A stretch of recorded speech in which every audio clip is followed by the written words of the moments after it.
Lepo pozdravljeni v današnji oddaji Melon Juice. Danes sem se odločil, da v goste povabim direktorja podjetja Zupančič Design, Tima Zupančiča. Tim, pozdravljen pri nas. Z njim smo se odločila, da vam bomo predstavila, zakaj je ravno video tisti, ki pridobi čim največ pozornosti na spletu. Video je eno močno orodje, bi lahko rekli temu, ki na družbenih omrežjih in pa tudi na samih spletnih straneh zelo pomemben gradnik. Tim, preden začnemo, me pozivam, daj nam predstavi nekoliko malo, kako si začel samo videoprodukcija, tvoje začetke, kako dolgo se že ukvarjaš in pa seveda, kakšni so tvoji sedajni projekti. Hvala, Rok, za povabilo. Pri nas se je začelo tudi zelo v bistvu iz nekega čist užitka iz družinskega okolja. Sicer sem se s fotografijo prej že ukvarjal 7-8 let, zdaj z videom pa aktivno zadnja 3 leta. Od začetka, tako kot v vsakem poslu, moraš nekaj začeti počasi se malo premikaš, pol pa najdeš neke prodajne kanale, ki so ti najbolj všeč ali pa najbolj primerni. Meni iskreno najbolj so bile vedno blizu nepremičnine, zato ker sem prej študiral arhitekturo, tako da počasi od tam začneš gledati. Ja, saj vem, velikokrat si mi pokazal razne projekte. Moram reči, da Timovi videi so res izjemni, imajo tisto pravo zgodbo in se splača pogledati. Zdaj, če pogledamo, sam si že omenil nepremičnine. Kaj še poleg nepremičnin tudi rad snemaš, oziroma kakšne projekte do zdaj si še imel? Večinoma so to predstavitve podjetij, so to predstavitve izdelkov, so tudi dejavnosti ali pa aktivnosti v podjetjih, ki bi jih kdo želel izpostaviti, so tudi recimo taki dogodki, webinari, take zadeve. Sploh zdaj v tem času veliko snemamo nekih izdelkov, kjer smo pač neomejeni na ostale ljudi in se lahko pač izoliramo, posebej v studiu naredimo različne zadeve. Ja, verjamem, vsak lahko izdelek pošlje po pošti, se pa slika, se pošlje nazaj in je to. Zdaj pa videe, rekla smo, nepremičnine, izdelki, razni webinari. Kaj je pri videu pomembno? Video lahko danes posname vsak. Vsi imamo nek telefon v žepu, nosimo sabo kamero, ki ni seveda tako dobra kot na primer tvoja, ko prideš na nek set. Kaj je pomembno pri teh videih? V bistvu video ima par komponent več kot recimo fotografija. Fotografija imaš tisto sliko, ki jo vidiš. Pri videu pa nam je dana možnost manipulacije gledalca, to pomeni, da mu pokažemo tisto, kar mu želimo pokazati in mu skrijemo tisto, kar mu ne želimo poudariti. Poleg tega je tukaj časovna komponenta, ki je pri ostalih objavah ni. Zaradi časovne komponente tudi premikanje seveda, pa še ena zelo velika, ki jo vsi zanemarjamo, je zvok. Zvok se mi zdi, da je pri videu ena najbolj pomembnih zadev, mogoče kdaj še celo bolj pomembna kot slika. Če si predstavljamo, kako je gledati film z slabim zvokom pa lepimi posnetki, je mogoče dostikrat lažje gledati film, ki ima zelo dober zvok pa dobro glasbo, pa tudi če je posneto malo slabše. Tako da jaz bi mogoče poudaril zvok, ker ga ljudje vzamemo za samoumevnega. Zvok je zelo pomemben. Zdaj pa če pogledamo, jaz izhajam iz digitalnega marketinga, družbena mreža, spletne strani in pri nas je tako, da ko ustvarimo neko objavo, če ima samo slika pa zgolj grobo besedilo, to damo na Facebook, ta objava ne doseže toliko ogledanosti, toliko dosega kot pa na primer video. Eno je zato, ker pri teh objavah, ko mi scrollamo po nekem newsfeedu oziroma v zidu, so vse enake, torej ni nekega gibanja, pri videu se pa vseeno ostajamo. Kaj je tisti ključni element, bi lahko rekel temu, da dobimo neko pozornost gledalca? Definitivno je to, da je video manj, kot je fotografij ali pa pisanih objav.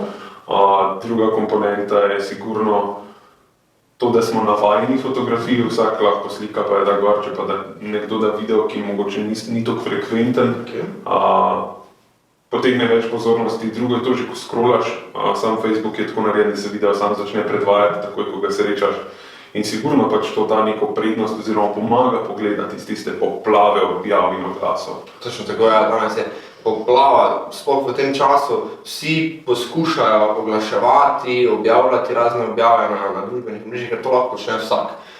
Malo kdo je pa tisti, ki dejansko izstopa iz množice. Zdaj, če rečemo, imamo profesionalne videe, pa imamo videe, ki jih lahko posnamemo sami. Obojni videi so lahko namenjeni za posel. Kaj bi, na primer, nekomu, ki se sam loteva urejanja svojega družbenega omrežja ali pa omrežja za katerokoli podjetje, kaj bi mu priporočal pri snemanju videa, ne vem, ali postavitev, svetloba, kaj je tisto, česa se naj držijo, ne glede na to, kaj prodajajo oziroma kaj hočejo gledalcem sporočiti? V glavnem, čim prej začnite snemati videe, to je definitivno. Pa če je to s telefonom, pa če je to s fotoaparatom, karkoli, vsak content je dober. Velikrat je, sploh na socialnih omrežjih, nek video, ki ga nekdo naredi s telefonom, dosti bolj oseben in zaradi tega potegne tudi, lažje se mogoče poistovetimo z njim. Ni nujno, da je za objavo profesionalni video najboljši. Še vedno je ključnega pomena zgodba, še vedno je ključnega pomena, kaj bomo povedali. Pejte čim prej mogoče do pointa, kaj bi radi povedali, zato ker ljudje kar hitro scrollamo skozi vse te zadeve. Drugače pa ja, s telefonom se da odlične videe posnet, danes so kamere v telefonih res sposobne, konec koncev pa imamo telefon ves čas pri sebi. In to mogoče še najbolj pomembno od vsega tega, kdaj nimaš časa niti kamere sestaviti v tem času, ko se nekaj zgodi, pa bi ti lahko že delal content. Sigurno, ker so telefoni manjši, pa kamere manjše, so malo slabše občutljivi na svetlobo. Dajte biti pozorni na stvari, kot so neka lepa osvetlitev. To pomeni, če ste doma, premaknite se do okna, že to je dosti vredno. Na zvok, če boste kaj govorili, zvok je ful pomemben. Naj ne odmeva, naj ne bo nekih šumov zadaj, ali pa glasne ceste, zaprite si okno. Ali pa naj ne odmeva, da bo zvok bolj razločen. To so neke take osnovne stvari, ki jih vsak lahko doma naredi, če samo malo se pripravi. Ja, razumljivo. Zdaj, če pogledamo, omenil si vmes zgodba. Zgodba je tako tudi pri marketingu danes prodajajo zgodbe, torej moramo nagovarjati neke bolečine, s katerimi se ljudje poistovetijo, potem jim pa ponudimo neko rešitev za našo storitev ali izdelko. Tako so tudi zgodbe v videu.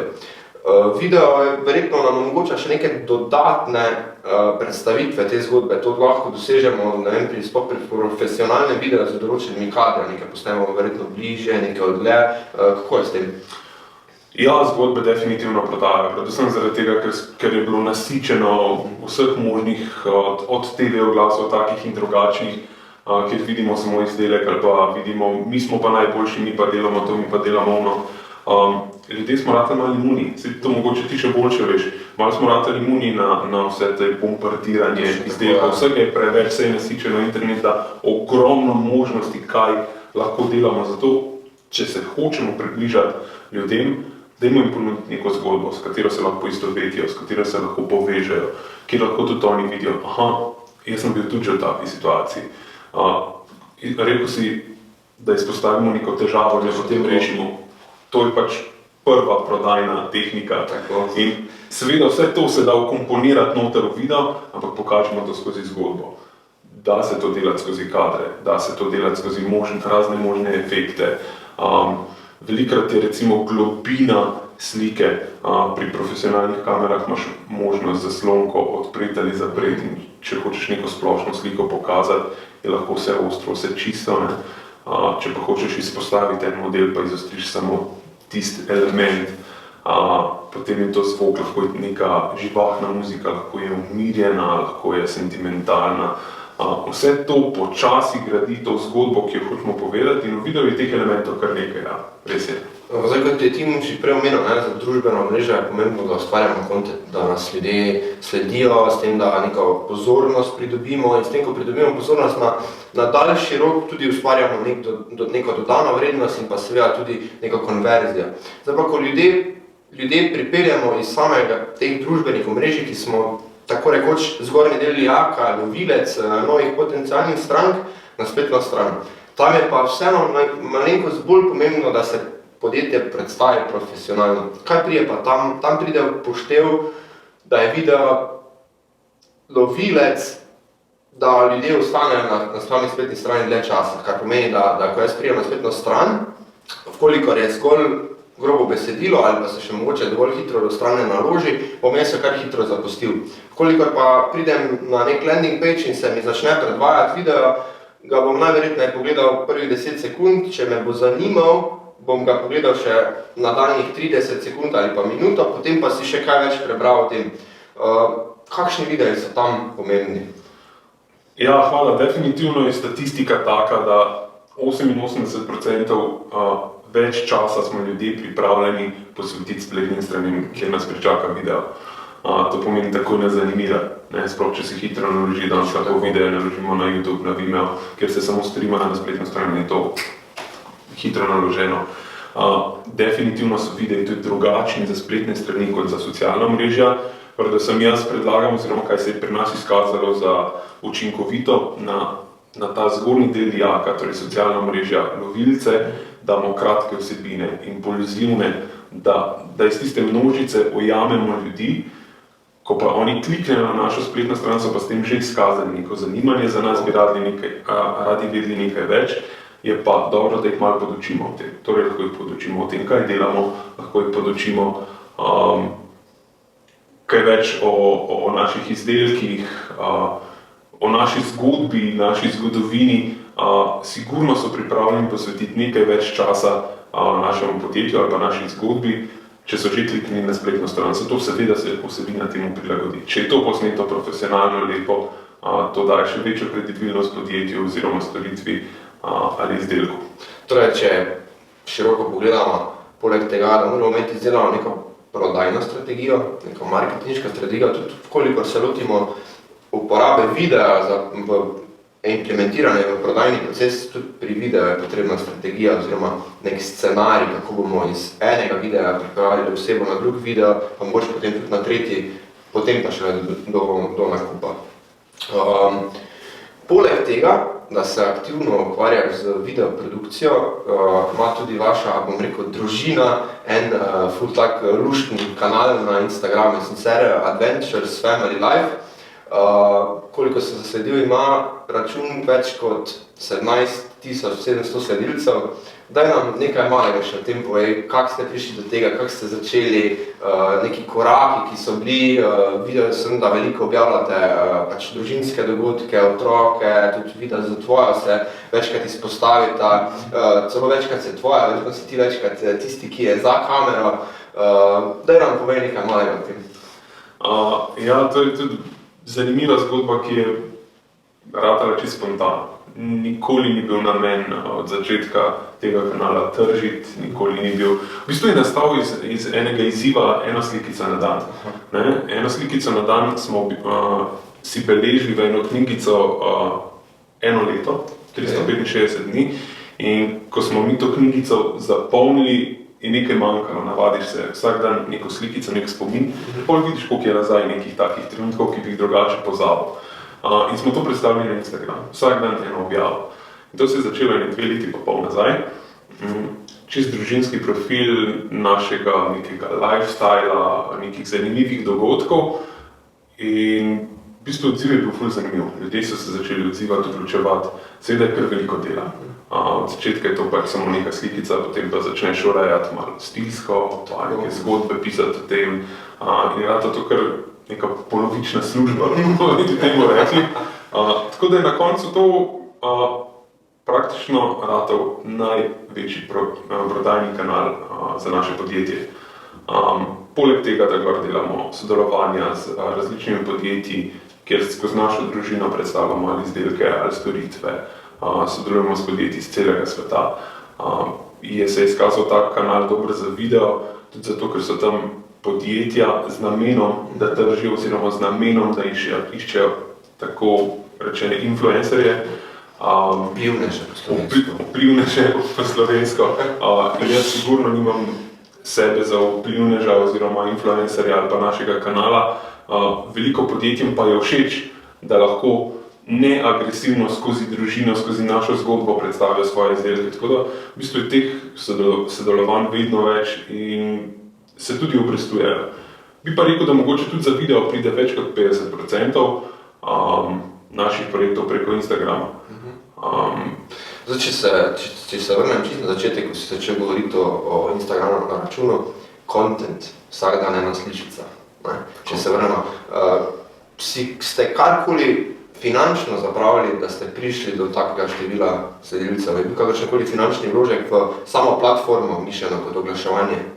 Dejansko nič. V bistvu enkrat, mogoče mesec nazaj ali pa 2, smo naredili eno sponzorirano objavo, ker sem rekel, nikoli še nismo tega naredili, kako to izgleda. In dejansko nisem še občutil nekega feedbacka od sponzorirane objave, ker je bilo to tako neobvezujoče, nismo nikoli investirali denarja v to. Šlo je samo na feedback ljudi, na vsebino, ki jim je bila všeč, sigurno konstantno objavljanje, vsak dan pozna se, čim ne objaviš vsak dan, ljudje počasi izgubijo zaupanje, moraš jim dozirati ta svoj content redno, pa v nekem takem stilu, ki mi pač paše. No, super. Kot si rekel, je to en zgornji del mogoče tvojega prodajnega alijaka oziroma prodajnega alijaka podjetja. Če pogledamo, delate verjetno z različnimi branžami. Eno so produktne storitve, eno so produkti, eno so storitve. Do koliko projektov takih večjih te je tudi pripeljal sam Instagram račun, na primer? V bistvu precej. Če gledam, skoraj najlepši projekti so prišli preko Instagrama.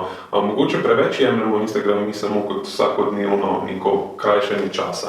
V bistvu ima ogromen potencial, tam gor je veliko podjetij iz celega sveta, ki jih imaš danes na dlani.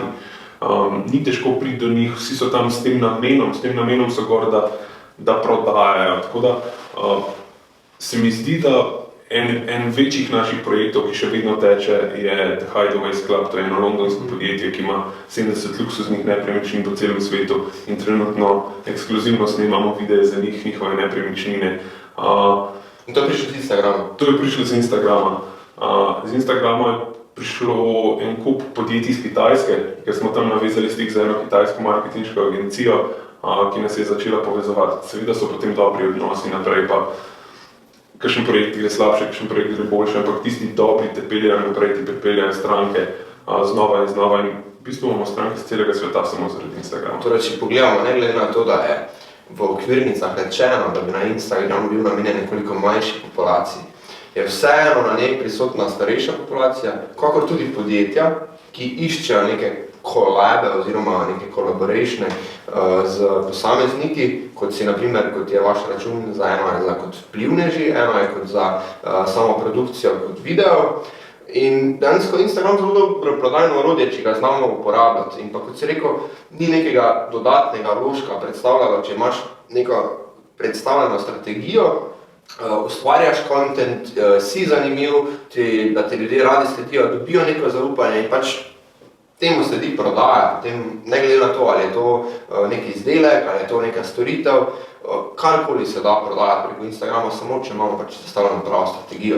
Tako, mogoče ena stvar samo še pri Instagramu, mogoče preveč gledamo na influencerje oziroma vplivneže, da oni podjetjem delajo objave pa predstavljajo zadeve. Pri nas ni nujno to največja možnost sodelovanja, več kot to je ustvarjanje kontenta za njih, za njihove objave, torej fotografije za njih, videe za njih, mogoče že te objave, ki bi jih mi drugače naredili, eni sploh ne želijo, da mi delamo objave, ampak samo da v tem stilu naredimo kontent za njih, da bodo oni imeli neko vsebino. Torej so videli nek navdih v vašem delu, torej v delu vaše družine in dejansko uporabljajo za svojo promocijo na svojem profilu, ne rabite jih vi objaviti. Tako da možnosti je res ogromno. Super, Tim, v tem trenutku bi se zdaj rad zahvalil, da si nas obiskal.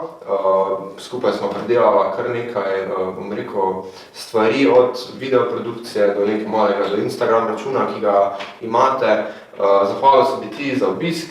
Verjamem, da te še bom lahko kdaj povabil, da se boš kot zdaj verjetno odzval povabilo, da boš še tudi kdaj pred kamero in ne samo za kamero.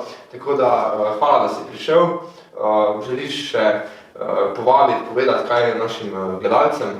Seveda, hvala Rok za povabilo v prvi vrsti. Rad bi pa povedal, čim prej začnite uporabljati video. Ni nujno, da je video drag, video ni več tako drag, kot je včasih bil. Lahko začnete vsebine ustvarjati sami. Seveda pa, če potrebujete nasvet, če potrebujete bolj profesionalen pogled na vse skupaj in pač voditi projekt, smo pa vedno na voljo. Seveda, Timovo spletno stran smo pripisali tukaj spodaj. Hvala vam za današnji obisk. Povabim vas, da nam sledite na naših družbenih omrežjih ali se pa prijavite na našo e-mail listo in boste prvi obveščeni o nadaljnjih videih. Hvala za pozornost in se vidimo prihodnjič. Hvala.